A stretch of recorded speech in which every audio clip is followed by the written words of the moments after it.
தங்கம் வாங்க ஈஸ்ட் ஹேம்லக்ஸ் விஜுவலர்ஸ்.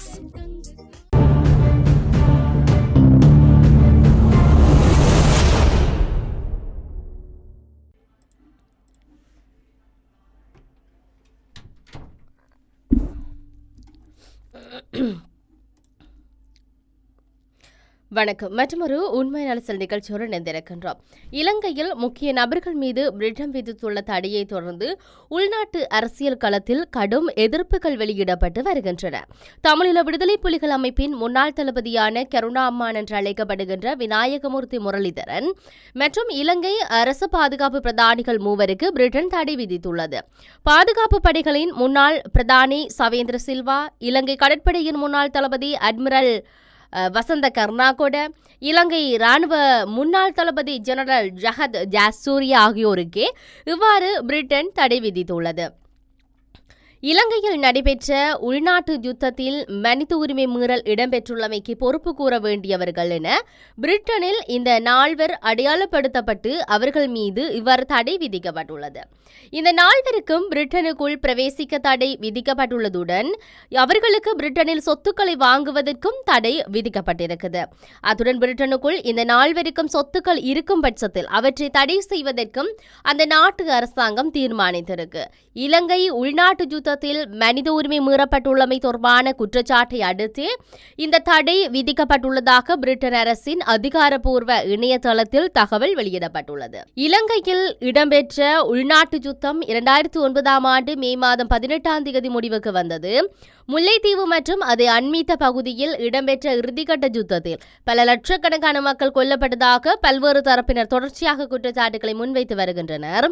அத்துடன் இராணுவத்திடம் சரணடைந்த பெரும்பாலான தமிழர்கள் வலிந்து காணாமலாக்கப்பட்டுள்ளதாகவும் குற்றச்சாட்டுகள் முன்வைக்கப்பட்டு வருகின்றன. வலிந்து காணாமலாக்கப்பட்டதாக கூறப்படும் தமிழர்களின் உறவினர்கள் வடக்கு மற்றும் கிழக்கு மாகாணங்களில் தொடர்ச்சியாக இன்றும் போராட்டங்களை நடத்தி வருகிறார்கள்.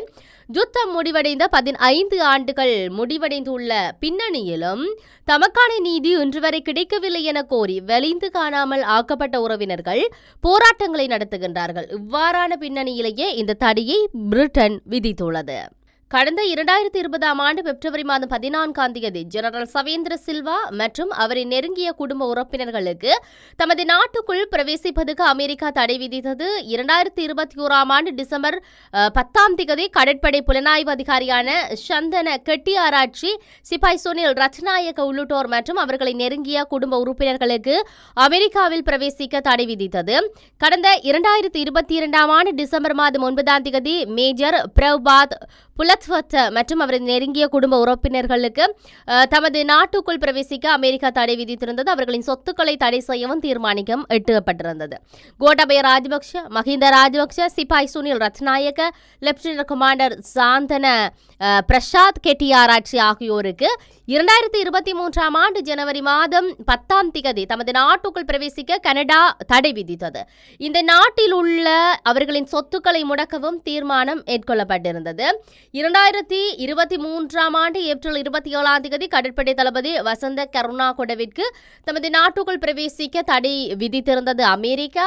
அதேபோன்று கடந்த 2024 ஆண்டு டிசம்பர் மாதம் 10 ஸ்ரீலங்கா விமான சேவையின் முன்னாள் பிரதமர் நிறைவேற்று அதிகாரி கபில சந்திரசேன, ரஷ்யாவின் முன்னாள் இலங்கைக்கான தூதுவர் உதயங்க வீரதுங்க ஆகியோருக்கும் அவர்களின் நெருங்கிய குடும்ப உறுப்பினர்களுக்கும் தமது நாட்டுக்குள் பிரவேசிக்கிறதுக்கு அமெரிக்கா தடை விதித்திருக்கு. சவேந்திர சில்வா, வசந்த கருணாகொட, ஜஹத் ஜாசூரிய, விநாயகமூர்த்தி முரளிதரன் கருணா ஆகியோருக்கு 2025 ஆண்டு மார்ச் மாதம் 24 பிரிட்டன் தடை விதித்திருக்கிறது.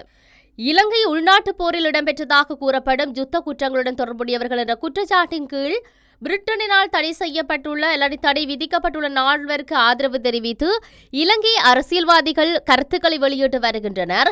யுத்தம் முடிவடைந்த தருணத்தில் பதில் பாதுகாப்பு அமைச்சராக கடமையாற்றிய முன்னாள் ஜனாதிபதி மைத்ரிபால சிறிசேன இந்த விடயம் தொடர்பில் கருத்து வெளியிட்டிருந்தார். நாட்டுக்காக அர்ப்பணிப்புடன் செயற்பட்டவர்கள் மீது இவ்வாறு தடை விதிப்பதானது அசாதாரணமான செயற்பாடு என்று அவர் விமர்சனம் செய்தார். தமிழீழ விடுதலை புலிகளின் அமைப்பினுடைய தலைவர் உயிர்க்கும் போது தானே பதில் பாதுகாப்பு அமைச்சராக கடமையாற்றியதாக கூறிய அவர் இறுதி தருணத்தில் என்ன நேர்ந்தது என்பதை தாம் நன்கு அறிந்ததாகவும் சொல்லியிருந்தார். இந்த பாதுகாப்பு படைகளின் தலைவர்கள் தாய்நாட்டின் ஒற்றுமைக்காகவும் பிராந்திய ஒற்றுமைக்காகவும் போராடினார்கள். அவர்கள் பொதுமக்களை கொலை செய்யவில்லை.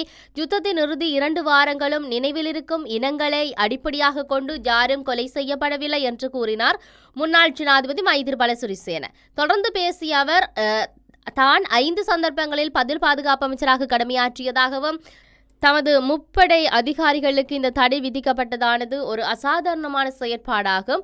அவர்கள் நாட்டுக்காக அர்ப்பணிப்புடன் செயற்பட்டவர்கள். எமது இராணுவத்தினர் எமது உயிர்களை எந்த அளவுக்கு அர்ப்பணித்தார்கள் தங்களுடைய உயிர்களை என்பதை அனைவரும் அறிந்து கொள்ள வேண்டும் என்ற விடயத்தை அவர் சொல்லியிருந்தார்.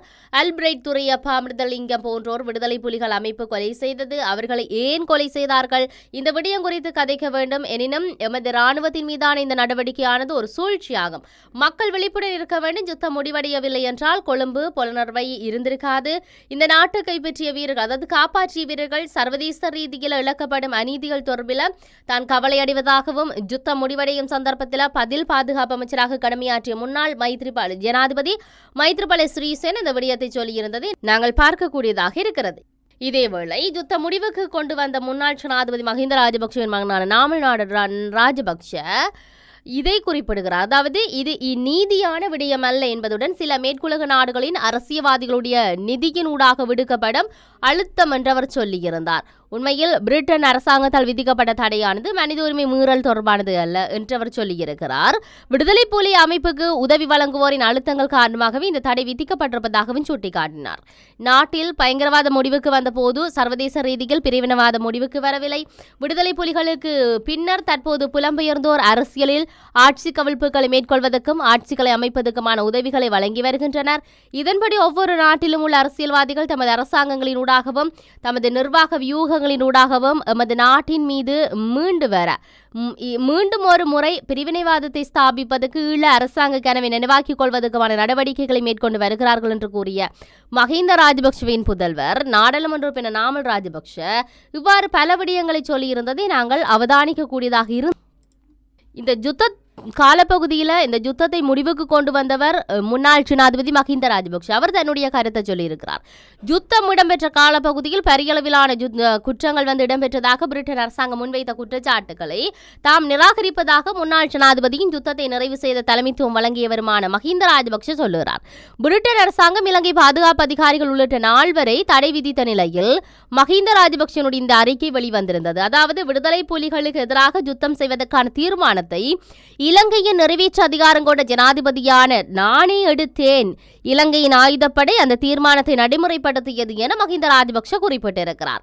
விடுதலை புலிகள் அமைப்பிலிருந்து 2004ஆம் ஆண்டு வெளியேறி ஜனநாயக ரீதியில் அரசியல் நடவடிக்கைகளுக்குள் பிரவேசித்த விநாயகமூர்த்தி முரளிதரன் அழைக்கப்படுகிற கருணாமன் மீது பிரிட்டன் தடை விதித்துள்ளமையானது விடுதலை புலிகளுக்கு எதிரான செயல்பட்ட தமிழர்களுக்கு தண்டனை வழங்கும் புலம்பெயர் தமிழர்களின் நடவடிக்கை என்பது தெளிவாக இருக்கிறது என்ற விடயத்தை அவர் பதிவு செய்திருக்கின்றார். இதையும் தாண்டி இலங்கையில் தமிழர்கள் மீதான இன அழிப்பு யுத்தத்தில் ஈடுபட்ட 4 மீது பிரிட்டன் விதித்திருக்கிற இந்த தடை ஈழத்தமிழர்களின் நீதிக்கான தேடலின் நம்பிக்கையின் கீற்று எனவும் அந்த அறிவிப்பை தாம் வரவேற்பதாகவும் நாடாளுமன்ற உறுப்பினர் இலங்கை தமிழரசு கட்சியின் நாடாளுமன்ற குழு தலைவருமான சிவஞானம் ஸ்ரீதரன் சொல்லுகிறார்.